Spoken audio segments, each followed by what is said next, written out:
كسر عمر فتح الباب. إخوتي، عمر بن الخطاب وهو يعلم هذا، لما سئل حذيفة أكان عمر يعلم؟ قال كان يعلم، لقد حدثته حديثا ليس بالأغاليط، ومع ذلك كان يأخذ نفسه بالشدة. يقول: لو مات جدي بطف الفرات لخشيت أن يحاسب الله به عمر، لو عاثرت بغلة في العراق لسألني الله عنها. كانت خشيته لله شديدة. كان عمر بن الخطاب وعبد الله بن عامر يقول: رأيت عمر أخذ تبنة من الأرض فقال: ليتني كنت هذه التبنة، ليتني لم أخلق، ليت أمي لم تلدني، ليتني لم أك شيئا، ليتني كنت نسيا منسيا.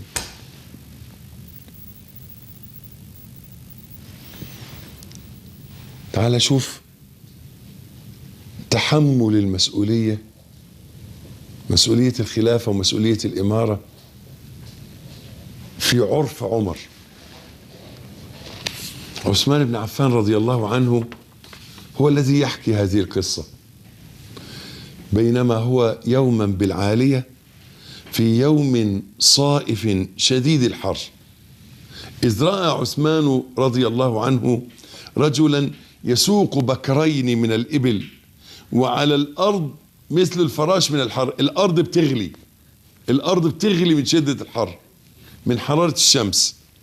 فقال عثمان: ما على هذا لو أقام بالمدينة حتى يبرد ثم يروح. ثم دنا الرجل فقال عثمان لمولاه: انظر من هذا. فنظر فقال: أرى رجلا معتما بردائه يسوق بكرين. ثم دنا الرجل فقال: انظر. فنظر فإذا عمر بن الخطاب. فقال: هذا أمير المؤمنين. فقام عثمان فأخرج رأسه من الباب فإذا نفح السموم، الهوى شرد حر، الهوى يلسع. فأعاد رأسه، فلما حازاه عمر ناداه عثمان قال: يا أمير المؤمنين، ما أخرجك هذه الساعة؟ قال عمر: بكران، جملين يعني، من إبل الصدقة تخلفا وقد مضي بإبل الصدقة، فأردت أن ألحقهما بالحمى وخشيت أن يضيعا فيسألني الله عنهما. قال: يا أمير المؤمنين، عثمان: يا أمير المؤمنين، هلم إلى الماء والظل ونكفيك هذا. أي غلامين يجيبوهم، تعال أنت اقعد في الظل. فقال رضي الله عنه عمر: عد يا عثمان إلى ظلك. فقال عثمان: من أحب أن ينظر إلى القوي الأمين فلينظر إلى هذا، إن خير من استأجرت القوي الأمين. تعال نشوف عدل عمر.